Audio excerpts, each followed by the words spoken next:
Hello, hello, hello. Comment allez-vous, très chers amis? Très chers amis, l'heure est grave. Je me permets de faire cette petite vidéo, malgré qu'il est un peu tard en Guinée. Mais il fallait intervenir parce que nous vivons une période très difficile. Et nous devrons avoir tous conscience de ce qui se passe dans notre pays. Je disais que l'heure est très grave parce que nous sommes en train de perdre notre souveraineté monétaire. La Guinée est en train de perdre sa souveraineté monétaire acquise depuis 67 ans maintenant. Je vais vous expliquer comment. Parce que Mamadi a domicilié le franc guinéen en cachette en France, c'est-à-dire comme le franc CFA. Donc le franc guinéen maintenant, là, dans un mois, les 500 000 milliards que Karamoko Kaba, le gouverneur de la Banque centrale, parlait récemment avec son problème de liquidité là. Cela sera fabriqué en France. L'argent là sera fabriqué par les Français. Mais quelles sont les conséquences de ça? Parce que le problème chez nous, on a des brillants économistes, les gens qui savent, mais personne n'ose en parler. Parce que Mamadi, c'est un brut. Pour lui, il le fait dans la cachette. Mais il y a des gens qui connaissent les conséquences. Mais ils ne veulent pas informer la population. Parce que pour Mamadi, nous ne sommes pas des êtres humains. C'est-à-dire la Guinée est braquée. Pour lui, c'est la force des âmes. Il peut faire de la Guinée ce qu'il veut. Donc si nous perdons notre souveraineté monétaire, ça veut dire qu'on a perdu l'indépendance. La souveraineté monétaire veut dire quoi? Ça désigne le droit et la capacité de la Guinée à contrôler, à gérer sa propre monnaie. C'est un attribut essentiel de l'indépendance d'un pays, de la souveraineté nationale. C'est au même titre que la souveraineté territoriale ou fiscale. Un pays qui perd son indépendance économique, il a perdu son indépendance politique, il a perdu son indépendance territoriale, il a perdu son indépendance fiscale. C'est cela que les pays de franc CFA, de jaune franc CFA, se battent maintenant depuis 75 ans. Mais Mamadi nous fait rentrer dans ça en cachette. Sans consulter, c'est-à-dire un bandit vient désorganiser notre pays et met tout, c'est-à-dire il détruit et l'avenir et le devenir du pays. Pour les plus jeunes, nous tous sommes épanouis en 58. Il faut expliquer aux plus jeunes pourquoi la Guinée a choisi de dire non. Le nom de la Guinée en 58, la monnaie fait partir de ce nom. Lorsque De Gaulle a proposé à toutes les ex-colonies que je vous donne l'indépendance, mais cette indépendance-là, c'est politique. L'économie, les affaires étrangères et l'armée, c'est la France qui va contrôler ça. Les autres pays, le Sénégal, la Côte d'Ivoire, le Bénin, le Togo et tout ça, ils ont accepté. Mais Sékou Touré et ses amis, ils ont dit non. Tu ne peux pas nous dire que tu nous donnes la liberté, l'indépendance à moitié, c'est-à-dire l'indépendance politique soi-disant, mais notre économie sera contrôlée par toi. Notre armée sera contrôlée par toi. Nos relations avec l'extérieur, ça sera contrôlé par toi. Sékou Touré dit, nous voulons l'indépendance totale. C'est-à-dire, on ne peut pas avoir l'indépendance politique sans avoir l'indépendance économique. C'est ainsi que la Guinée a décidé de sortir dans la zone franc CFA. Et c'est Mamadi qui vient nous faire rentrer encore dans ça de façon subtile. Parce que c'est le premier pas. Si on laisse passer ça, ne soyez pas étonnés, dans quelques mois, on dit que la Guinée fait partie de la zone franc CFA même. C'est ça que Mamadi est en train de faire. Parce que il faut que nous arrivons à comprendre. C'est-à-dire ce qui se passe en Guinée, ça ne se passe nulle part ailleurs.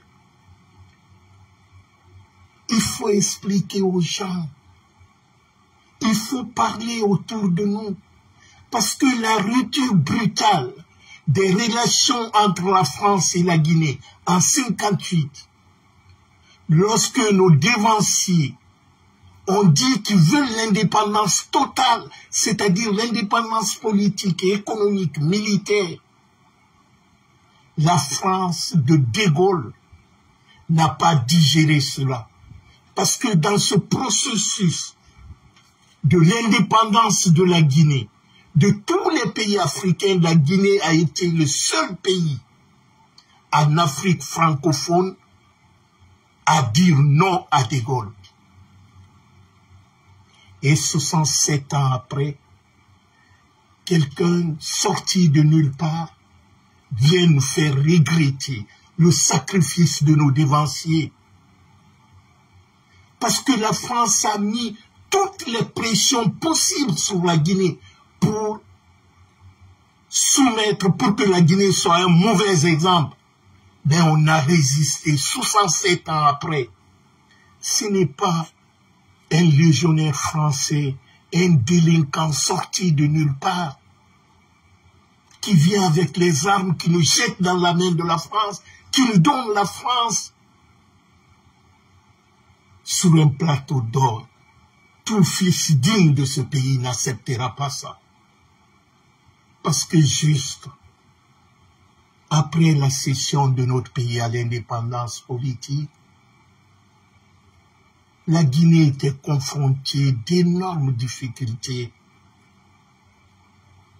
parce que la France n'a pas digéré que ce peuple digne de Guinée, Sékou Touré disait que l'histoire ne retiendra pas de moi, qu'un jour, le colon m'a proposé d'être libre, qui me donne l'indépendance, et moi je lui ai dit non, je ne veux pas l'indépendance. Il a dit qu'il n'acceptera pas ça. Mais nous connaissons les conséquences. De Gaulle, dans sa réponse, qu'est-ce qu'il a dit? Il dit la France ne fera pas d'obstacle, mais les conséquences vous allez subir. Et de génération en génération, 67 ans après, voilà quelqu'un de sorti nulle part, un pantin de la France, un légionnaire français qui vient nous faire regretter. Mamadi n'est pas Sékou Touréiste.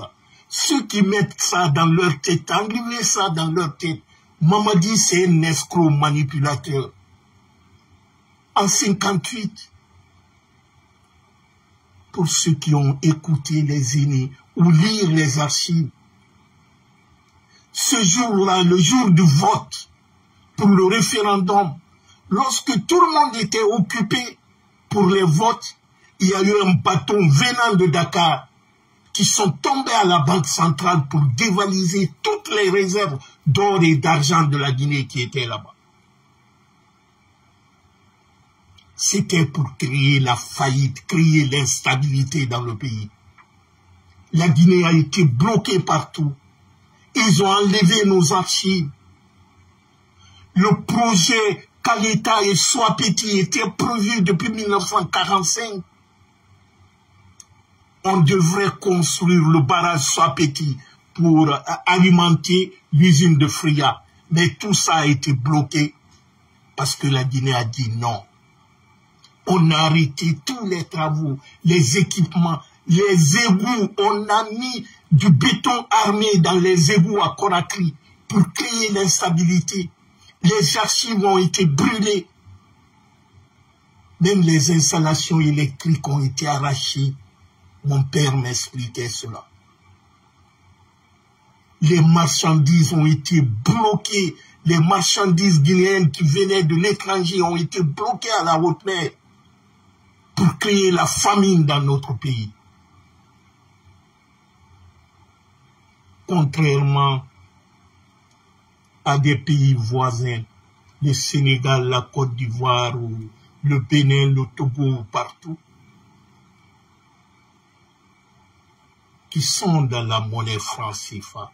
La Guinée a opté pour l'indépendance monétaire depuis 1960, en créant la Banque centrale de la République de Guinée qui émettait notre monnaie. Et cette émission a été confiée à la Chine, parce qu'à l'époque, ils ont dit, on ne vous impose rien, c'est votre argent.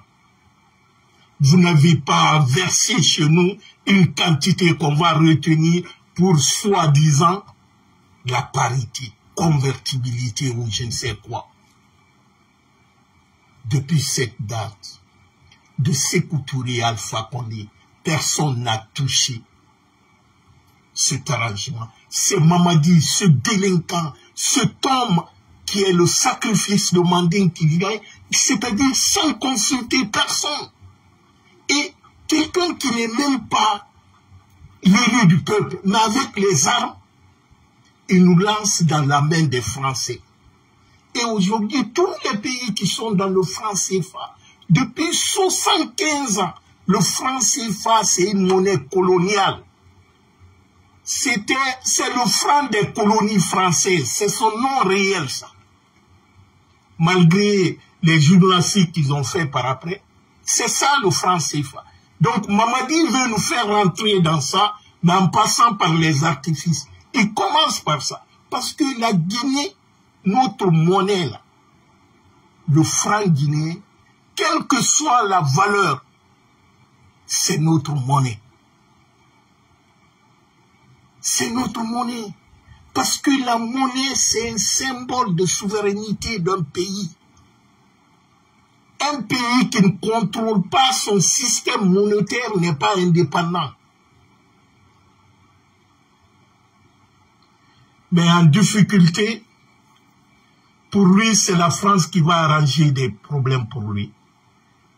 Comme il a en difficulté de liquidité, et il y a tous les problèmes de gestion qu'il a, il dit, je vais me confier à la France.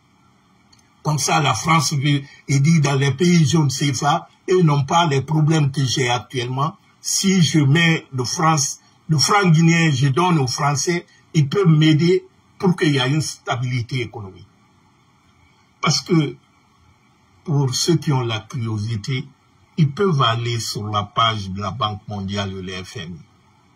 Le dernier rapport, leur dernière évaluation qui a été faite récemment.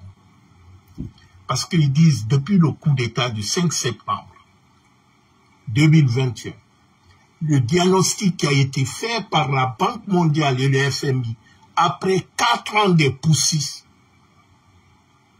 que c'est un pilotage à vue, que la Banque centrale ne joue plus son rôle de régulateur, mais c'est devenu un instrument de propagande. C'est ça que la Banque mondiale dit. Il dit que l'économie guinéenne tend vers la récession et que la faillite est prévisible. Ils ont énuméré certains points dont je vais vous lire. Ils disent qu'il y a une bureaucratie pléthorique à la Banque centrale à l'heure là. Ils disent qu'il y a un déficit important et manque de liquidité qui se traduit par le manque de liquidité pour les besoins de l'économie, que parce qu'on finance les choses inutiles qui ne rapportent rien au pays et on finance les projets, disons, de prestige, comme l'autoroute 2x2 à la rentrée de Cancan, mais allez-y voir les routes qui sont en train de faire un peu partout, ou la route du péage et tout ça. La Banque mondiale dit que La Guinée a beaucoup d'autres problèmes urgents et utiles pour la population que ces projets bidons.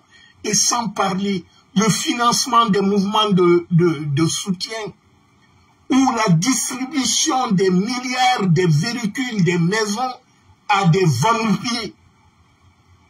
Que tout ça correspond, c'est-à-dire tout ça contribue à affaiblir l'économie guinéenne. Ils disent que la croissance a baissé, que ça ne dépasse pas 2% la croissance actuelle de la Guinée, qu'avec une hausse de la démographie correspondant à la croissance actuelle, que la Guinée a régressé de 10 ans, voire même de 20 ans. Il dit que nous sommes dans un système économique inflationniste, c'est-à-dire les prix ne font que tout le monde peut observer. Depuis que ces gens-là sont venus, les prix ne font qu'augmenter. Et cela ne va que en s'accroissant. Ils disent aussi qu'il y a un grand mouvement des capitaux qui sort vers l'étranger. La Guinée n'a plus de réserve à la Banque centrale. Lors du coup d'État, il y avait plus de 2,5 milliards de dollars qui étaient là, que le professeur Alpha Condé a laissé à la Banque centrale qui constituait les réserves. Il y avait plus de 12 tonnes d'or qui étaient là, mais vous avez tous suivi. La réserve, les milliards de dollars ont disparu. Personne ne sait ce qu'on a fait à ça. Les tonnes d'or, vous avez tous écouté les audios des journalistes d'investigation, les Babila et autres là. Les audios, on a écouté où le gouverneur de la banque, son adjoint, et Tian Koïta, qui se dit président des orpailleurs, négocier leur pourcentage. Plus de 12 tonnes d'or disparaît. Et on nous parle d'arrangement à l'amiable. Donc la Guinée n'a plus de réserve. Et que la conclusion de la Banque centrale, de la Banque mondiale et du FMI, que la Guinée tend vers la faillite économique. Et Mamadi, pour lui, pour sauver la face, il va confier l'économie guinéenne à la France. Et en contrepartie, c'est quoi? C'est qu'on ne sera plus maître de notre monnaie. C'est la France, ça serait fabriqué en France, c'est-à-dire comme dans les pays du jaune franc CFA, comme le Sénégal et la Côte d'Ivoire et tout ça. Et que les autres se battent, le Burkina, le Mali et tout ça là, veulent sortir dans le franc CFA, Mamadi, lui, nous plonge dedans. C'est pourquoi il faut que nous comprenions. Mamadi n'est pas venu pour la Guinée. Mamadi est venu détruire la Guinée. Il faut comprendre ça. Ce n'est pas dire que c'est pas sorcier. Personne d'entre nous ne dira demain qu'il ne savait pas. Ce que nous vivons comme ça, c'est pire que la colonisation. Mamadi est venu cracher sur l'indépendance de la Guinée. Parce que la souveraineté monétaire d'un pays implique quoi? Quels sont les éléments clés pour qu'on dise à un pays qu'il est souverain? S'il ne peut pas, c'est-à-dire si son argent ne l'appartient pas, c'est l'autre qui... On dit celui qui donne, c'est lui qui commande. Si un pays n'a pas le droit exclusif d'émettre sa devise, son argent, il n'est pas un État souverain. Parce que si on ne peut plus battre notre monnaie et que c'est la France qui va contrôler notre monnaie, ça veut dire que c'est la France qui contrôlera notre, disons, économie. Et quelqu'un qui contrôle ton économie, c'est lui qui contrôle ton développement. Et quand il contrôle ton développement, c'est que tu es soumis à ses caprices. Parce que la France n'a jamais développé un pays. La France n'a pas de mine d'or. Mais la France est le deuxième ou le troisième pays qui a plus de réserves de lingots d'or dans son trésor. Où il a pris l'or là? Il volait ça dans nos pays, au Mali, au Burkina, partout. C'est l'or de ces pays-là que la France a magasiné.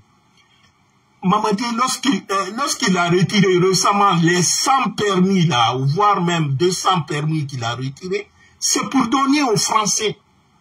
Allez-y actuellement à Mandiana. Il y a 2 sociétés qui appartiennent à Jérémy Robert, le conseiller de Macron pour l'Afrique. Jérémy Robert a 2 concessions minières en Guinée, dans l'or à Mandiana. Vous savez, l'or, c'est la valeur refuge. Quand tu perds tout, c'est dans l'or que tu gardes ton argent. Tu dis, lorsque les choses vont aller bien, tous les pays sérieux du monde ont une garantie d'or. Mais chez nous, je vous dis, le pays est braqué par les bandits.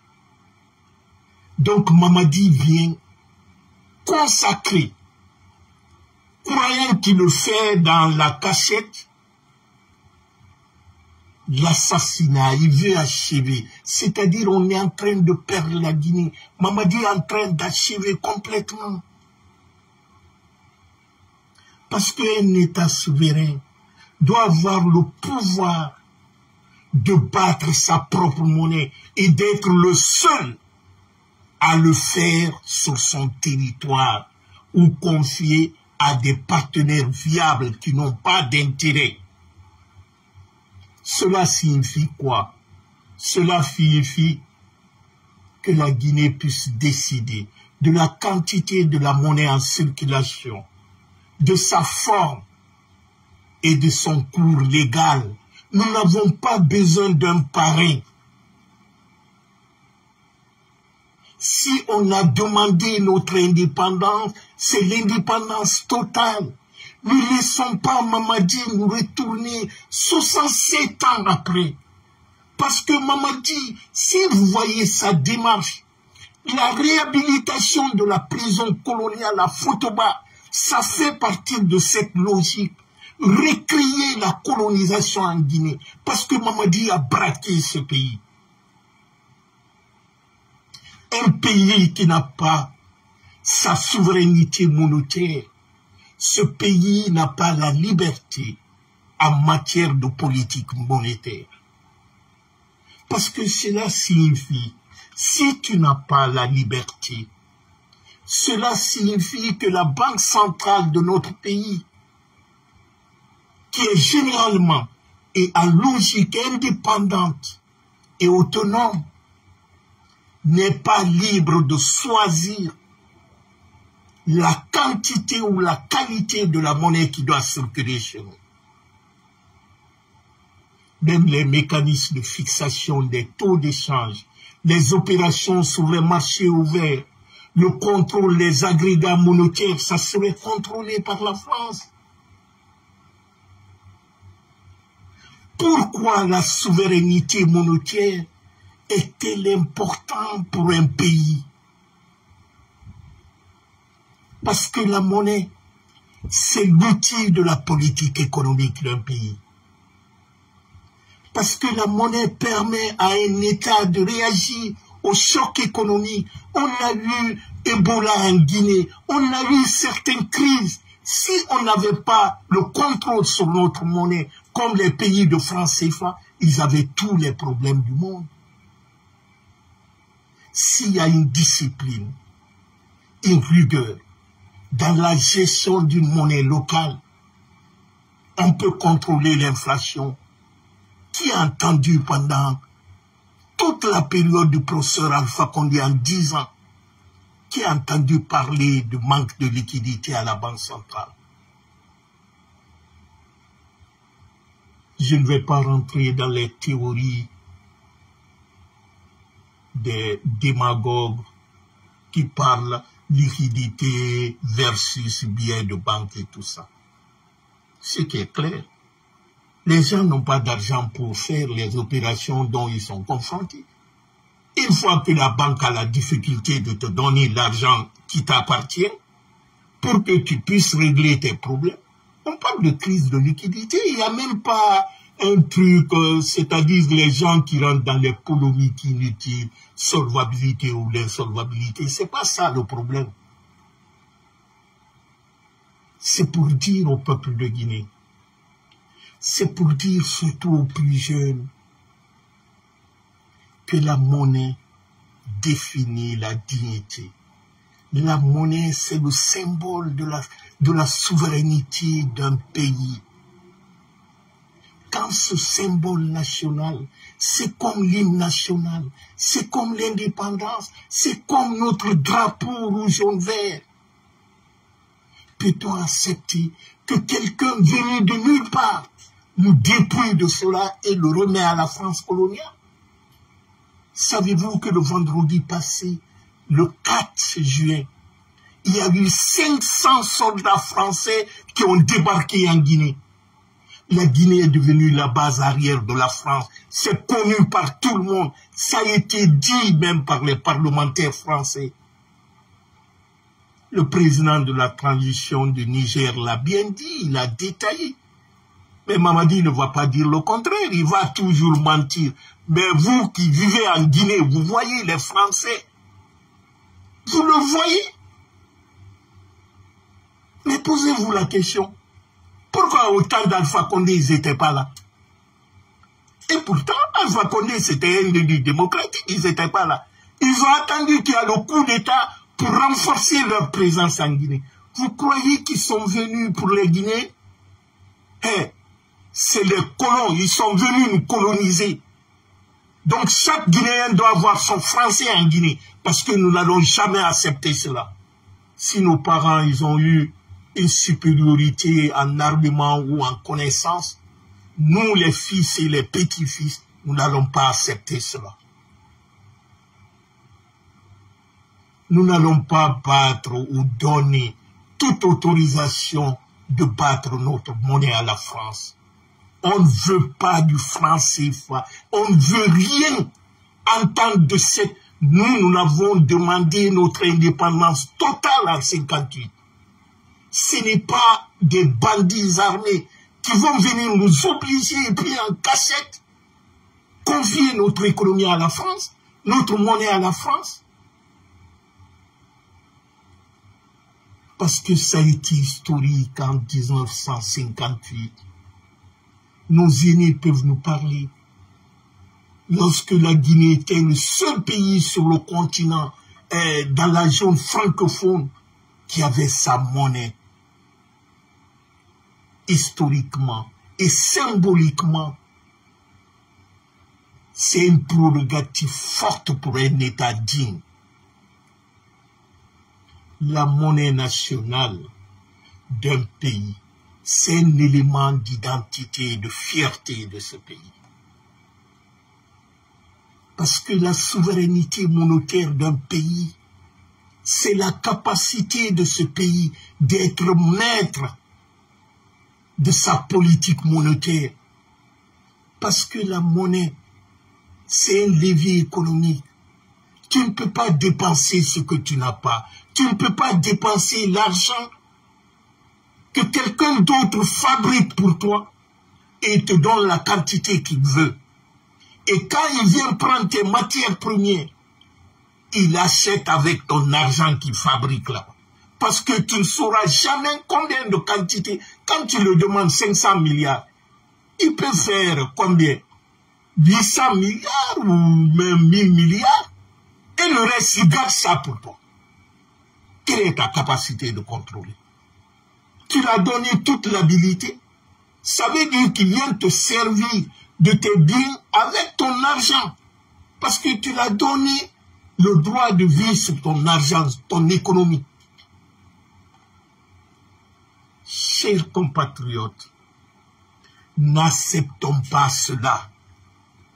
Et à partir de maintenant, on doit commencer les mouvements anti-français en Guinée. On doit commencer à contester comme les autres pays. Le silence n'arrange pas. La passivité. Il faut être à un certain moment digne. digne fils d'un pays. Ne vous attendez pas à ce que vous pouvez gagner dans votre combat si vous le faites justement et dignement, comme un patriote, comme un Guinéen. Parce que ce combat, on ne le fait pas pour Paul ou pour Pierre. La liberté d'un homme ne se négocie pas. Jeune de Guinée, lève-toi, debout, parce que ton avenir et ton devenir est en train d'être compromis. C'est maintenant ou jamais. Parce que ce qui est dangereux, c'est lorsque l'esclave ne connaît pas que sa situation et son statut le condamnent éternellement. C'est lorsque cet esclave ne se révolte pas. N'attendons pas les gens à venir nous aider. Ce n'est pas leur problème. C'est à nous d'en discuter autour de nous. C'est à vous d'éveiller la conscience, les Guinéens. Cette Guinée-là, c'est un héritage sacré pour nous tous. Ne laissons pas Mamadi, s'il vous plaît, de détruire ce bien commun, de détruire la terre de nos ancêtres. Qu'est-ce que Mamadi n'a pas fait du mal aux Guinéens aujourd'hui? Chers amis, l'heure est grave.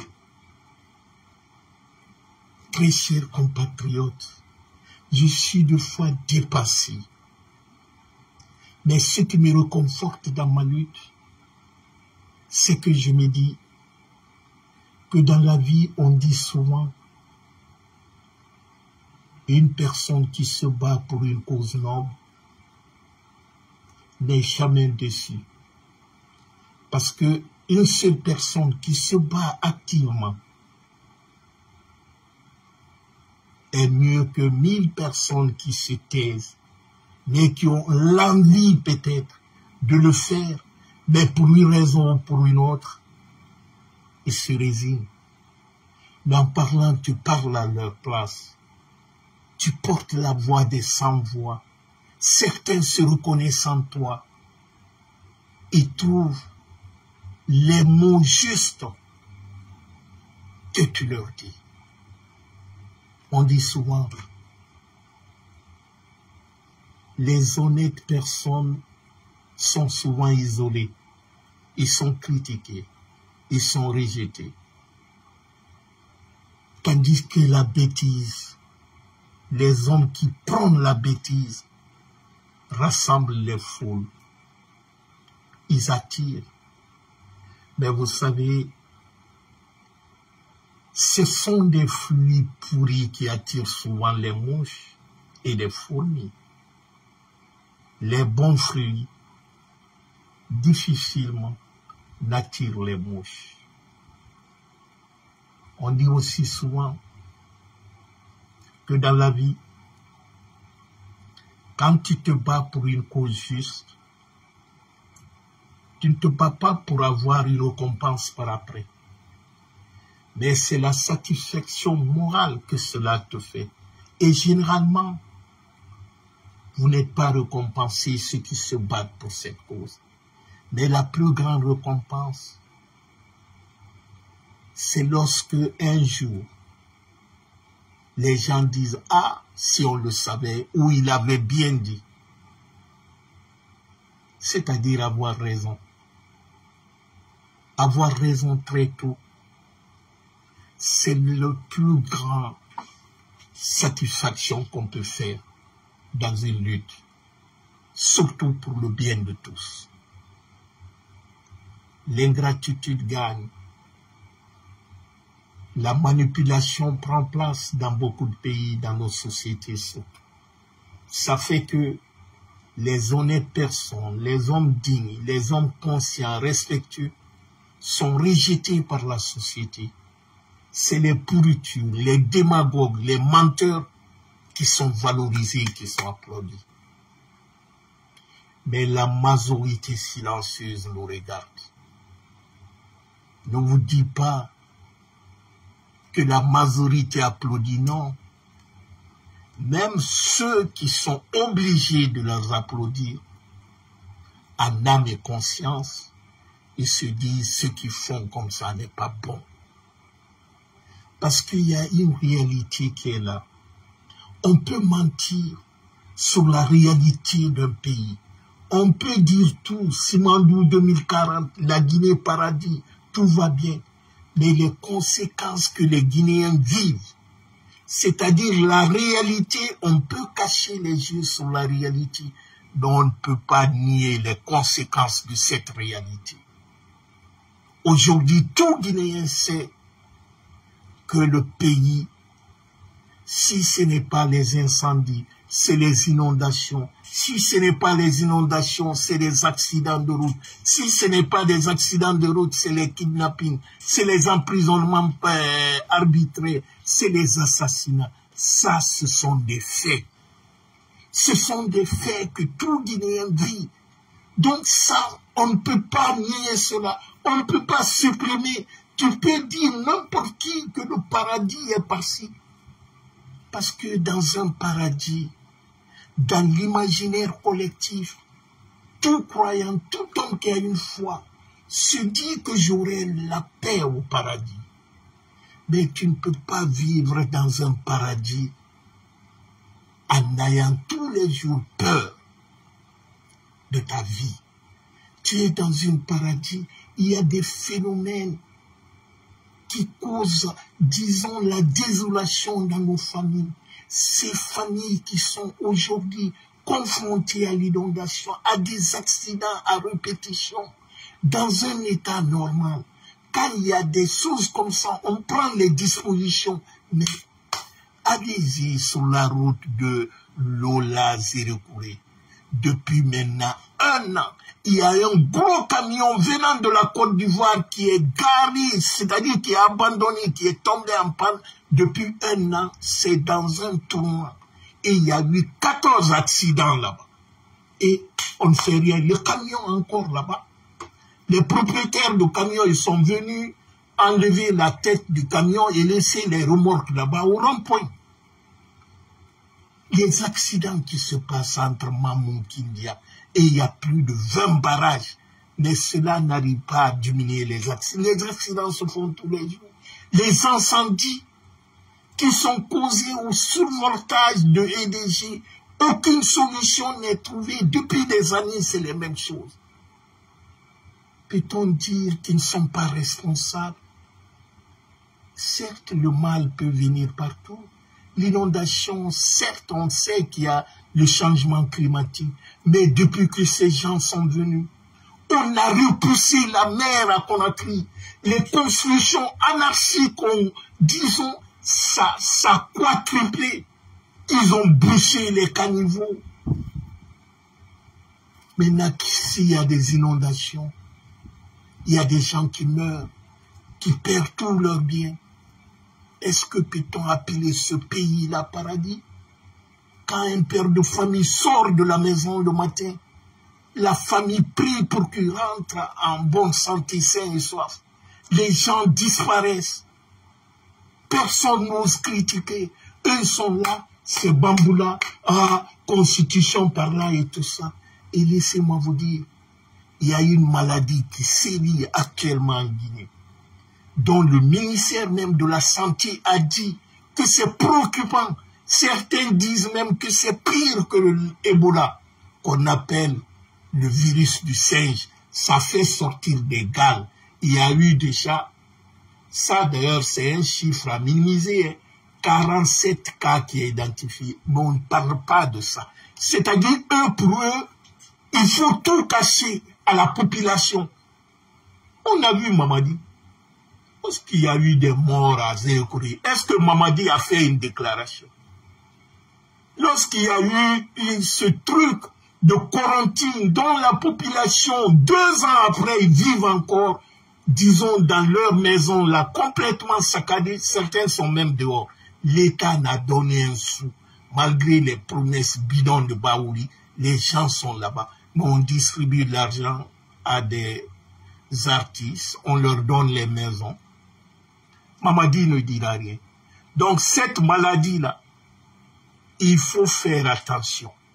C'est pire, certains le disent, hein, que si ce n'est pas comme Ebola, c'est même pire que Ebola. C'est le virus du singe. Ça fait sortir des gaz sur les gens. Et actuellement, c'est déclaré en Guinée. Mais aucune mesure officielle n'est prise pour protéger le pays. Et leur problème, c'est aller faire campagne pour Mamadi. Partout en Guinée, c'est faire... C'est-à-dire, quand je vous dis, ce pays-là, il faut que nous fassions quelque chose. C'est-à-dire, Mamadi doit partir comme il est venu. Mamadi est venu par le fusil, il doit partir par le fusil. C'est même pas. Faut pas chercher d'autres solutions. C'est les braves soldats. Vous, les soldats républicains, on vous a toujours interpellé. Vous avez tous écouté. Mamadi a dit, a répété, qu'il ne sera pas candidat, ni lui, ni aucun membre de CNRD, du gouvernement, disons, de l'Assemblée, tout. Il a dit, il a répété. Il a dit qu'il ne fera pas un jour au pouvoir après. Mais tout le monde sait que Mamadi, c'est un menteur. Mamadi, il a le goût du pouvoir. Mamadi, tout ce qui l'intéresse, c'est le prestige du pouvoir. Donc, Mamadi, tout ce qu'il vous dira, c'est un menteur. Mamadi, c'est un menteur. Ne le croyez pas. Mamadi n'est pas venu pour la Guinée. Mamadi n'est pas venu pour une ethnie. Mamadi n'est pas venu pour les Malinké, il n'est pas venu pour les Peuls, il n'est pas venu pour les Soussous, il n'est pas venu pour les Forestiers. Mamadi est venu pour lui-même et pour son clan de narcos là qui savait s'ils ne faisaient pas le coup d'État, ils allaient tous aller en prison. C'est un instinct de survie. Et les multinationales et la France coloniale et des États-Unis, ils ont profité de l'occasion comme une aubaine. Ils ont dit, bon, comme Alpha Condé, on ne pouvait pas le manipuler et c'est un patriote, celui qui est venu, on peut le proposer n'importe quoi. C'est ça, Mamadi. Certains peuvent parler de l'ethnie, son ethnie malinké.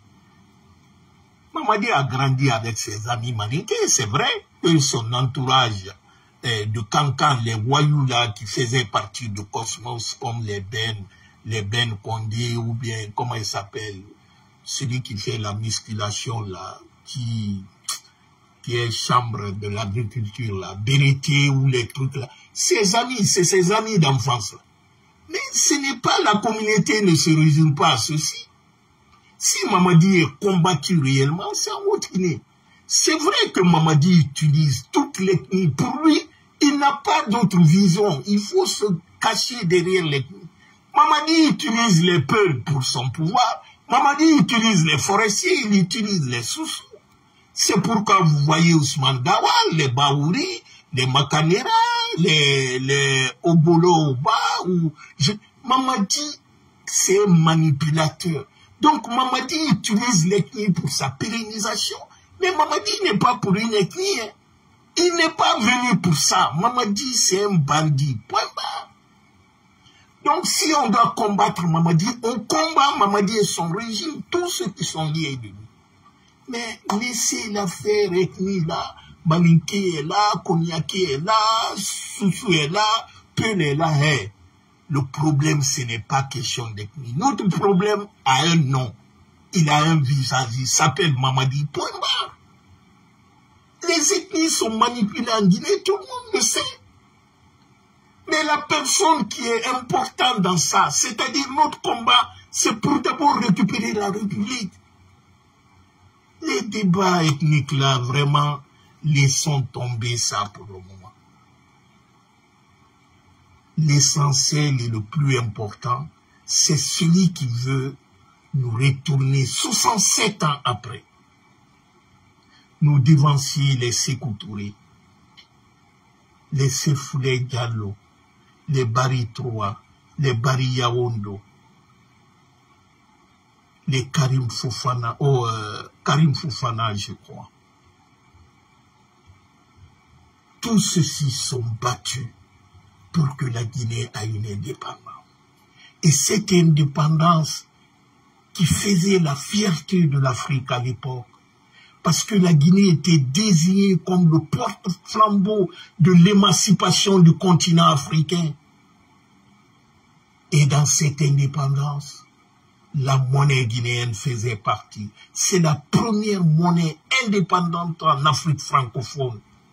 Peut-on laisser ce bandit délinquant armé nous retirer cette indépendance? Parce que quand il retire, il donne l'autorisation à la France de contrôler la monnaie guinéenne, ça veut dire qu'il nous a retiré notre indépendance politique.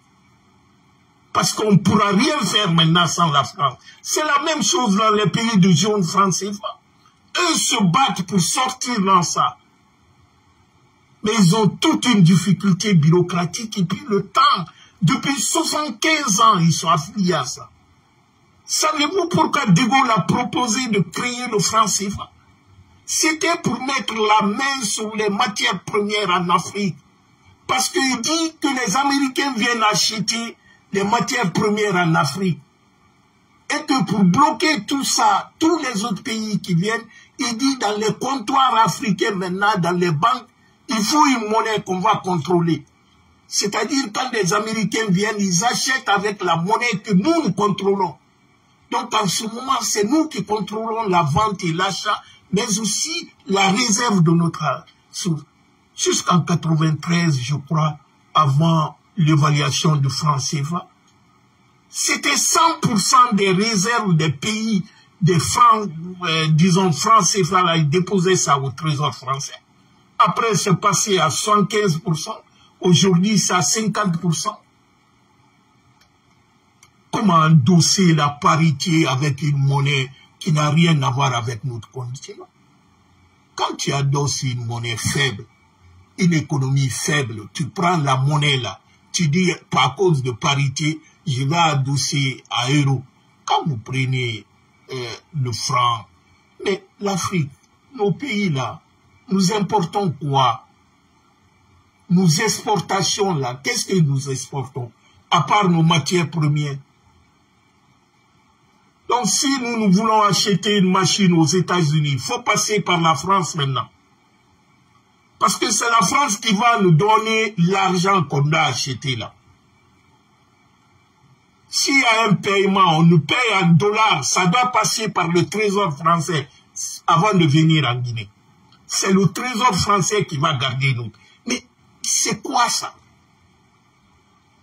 Est-ce que toi, tu peux accepter ça? Que ton argent, la sueur de tes ancêtres, c'est-à-dire ton travail que tu fais, que quelqu'un d'autre contrôle ça. Tu vas acheter à manger pour tes enfants et dis non, je ne te donne pas le prix d'un sac de riz, mais je te donne la moitié, 25 kilos. Toi, tu peux accepter ça. Pendant ce temps, les gens meurent chez toi, ils n'ont pas de médicaments. Ils sont entassés dans les bus, dans les transports communs. Et chez lui, il y a des métros, il y a tout. C'est ton argent que tu déposes chez lui qu'il utilise. Parce que l'argent là ne dort pas. Hein. Quand on met l'argent au trésor public, ils utilisent, ils prêtent les Français pour fructifier ça. Mais toi, tu vis dans la dèche. Toi, tu peux accepter ça. Donc, c'est ça que Mamadi est en train de faire. C'est-à-dire, il a même fait. Parce que Karmoko Kaba a dit, le mois d'août, là, c'est 500 000 milliards de francs guinéens qui sera fabriqué en France, qui va envahir l'économie guinéenne. Mais comme c'est les bêtes, vous savez, c'est les gens, ils ne connaissent même pas. Parce que cela va créer quoi? Cela va créer l'hyperinflation.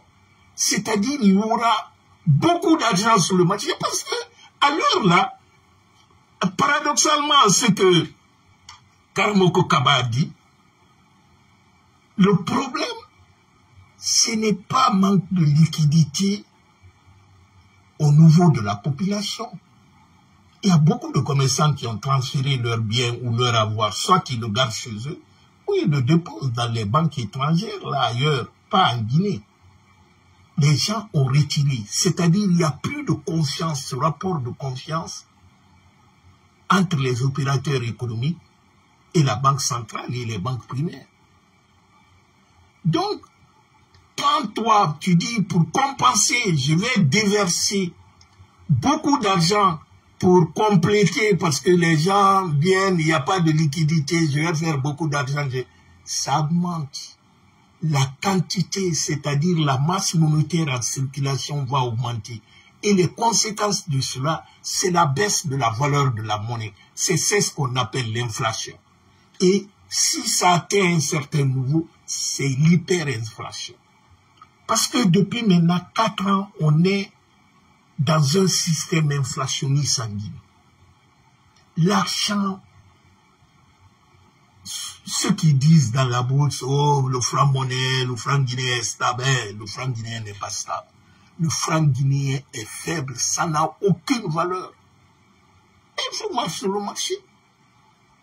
C'est-à-dire sans rentrer dans les calculs ou dans les discours savants là. La valeur d'une monnaie, c'est quoi? C'est sa capacité de te faire acheter plus le change. Quand, avant le coup d'État, avec 240 000, tu avais un sac de riz de 50 kilos. Le même sac de riz, la quantité n'a pas changé, la qualité n'a pas changé. Le même sac de riz, aujourd'hui, il faut 340 000, et voire même 400 000 pour avoir le même sac de riz. Le piment, c'est la même chose. Le gombo, c'est la même. Toi, tu vas dire à quelqu'un que l'argent, ouais, la monnaie est forte, la monnaie est comme ça. Non. C'est-à-dire, les gens là se foutent de nous. Quand je vous dis que la Guinée est braquée par un groupe de bandits armés, c'est une réalité. La Guinée est braquée. Et comment débraquer la Guinée? Il faut théoriser ces bandits-là. C'est à nous de le faire. Dans vos quartiers, dans vos familles, partout il faut harceler leurs familles. Il faut en parler autour de vous, discuter dans les quartiers, organiser les groupes d'autodéfense. Parce qu'on est braqué par un groupe de bandits qui pensent qu'avec les armes, ils peuvent nous mettre au respect et détruire notre pays devant nous. Il est temps que les jeunes de Guinée s'organisent. Regardez ce qui se passe au Togo actuellement. Prenez l'exemple. On ne peut pas accepter ce qui se passe en Guinée. C'est inacceptable. Nulle part au monde, ce qui se passe aujourd'hui en Guinée ne se passera nulle part au monde sans que la population ne descende dans les rues. Mais faudrait-il qu'ils soient informés? Faudrait-il qu'ils soient sensibilisés? C'est à nous d'informer la population. C'est à vous de vulgariser ce message, d'en parler, de discuter entre vous. C'est ça notre contribution, c'est ça notre rôle. Nos parents nous ont envoyés à l'école pour les éclairer, pour ne pas que les bandits viennent le tromper, le manipuler. Actuellement, c'est la manipulation de masse. On trompe la population guinéenne. Pour finir, nous lançons un appel solennel. Nous lançons cet appel solennel à nos leaders politiques, surtout aux 2 grands leaders politiques en Guinée. Il s'agit d'Alpha Condé et son jeune frère Alhaji Sénou Dalein Diallo. Chers leaders, on ne peut plus. On ne peut plus. Nous voulons que vous fassiez un discours, une communication commune pour motiver et pour mobiliser la population. L'heure n'est plus au silence. La résignation a une certaine limite. Vous devrez maintenant communiquer ensemble. La technologie faisant, vous n'êtes pas obligé d'être dans la même ville pour communiquer. Parlez et laissez-nous à vulgariser ça. Mais votre voix, nous avons besoin de votre voix. Ça ne suffit pas les discours écrits ou tant d'autres. Il faut que vous faites une conférence de presse commune.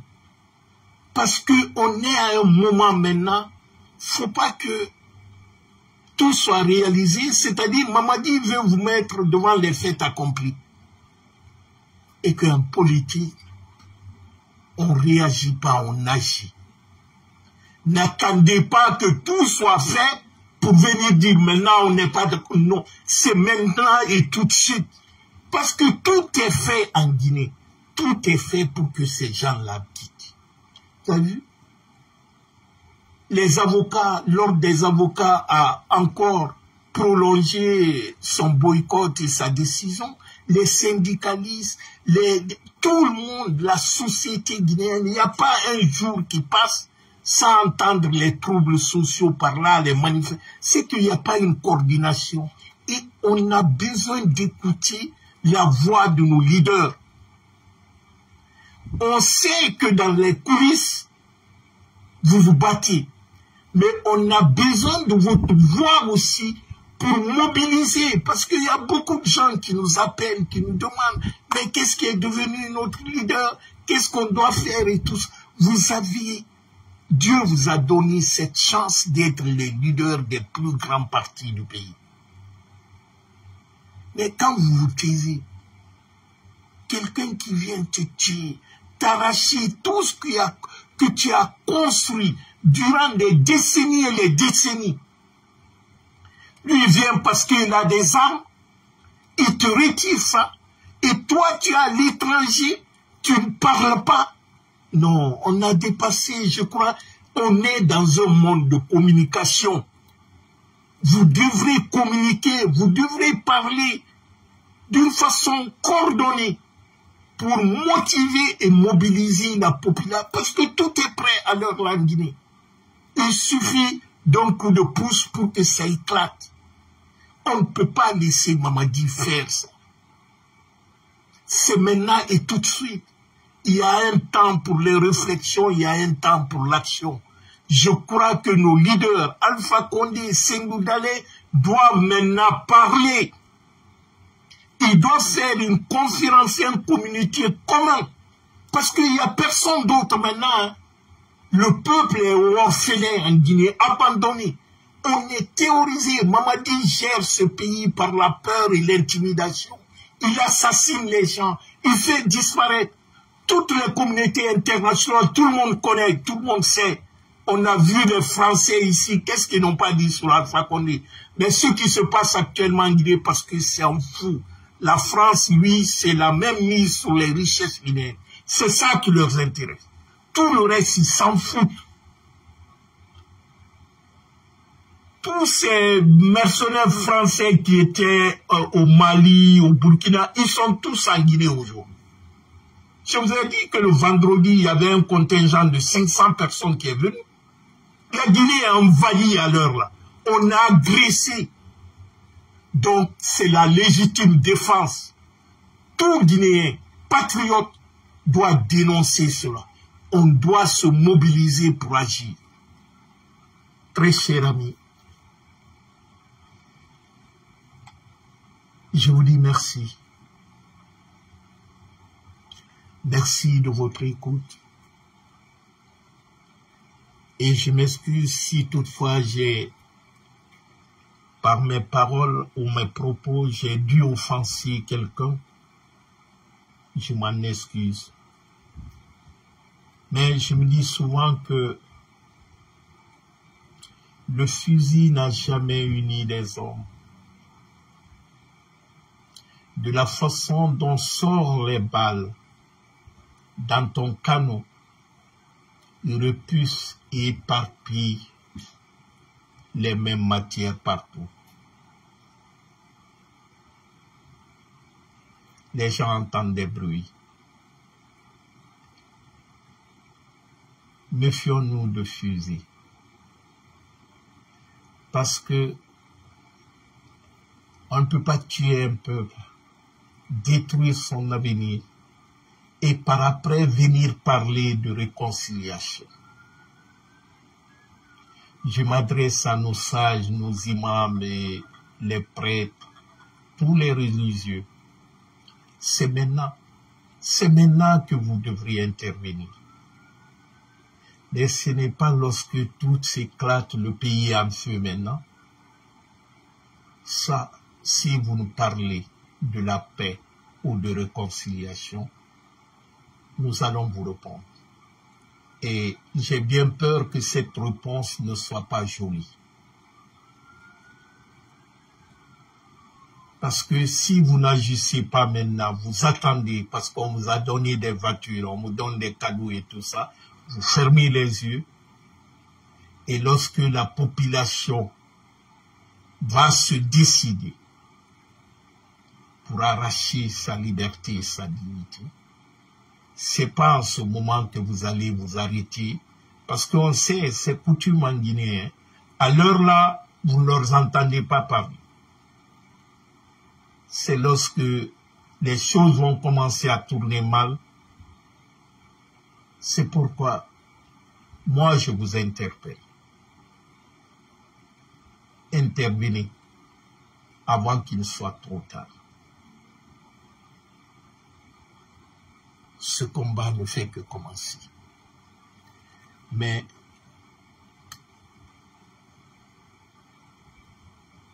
nous tous, nous devrons nous mettre. Parce que la victoire n'est pas une finalité. L'échec n'est pas non plus la fin.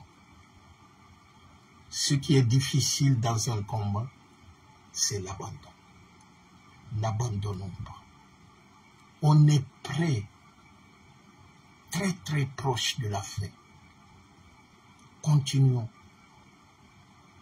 Parce que c'est l'apparence qui est trompeuse. Certains diront ça ne sert à rien. Vous savez, en politique, on dit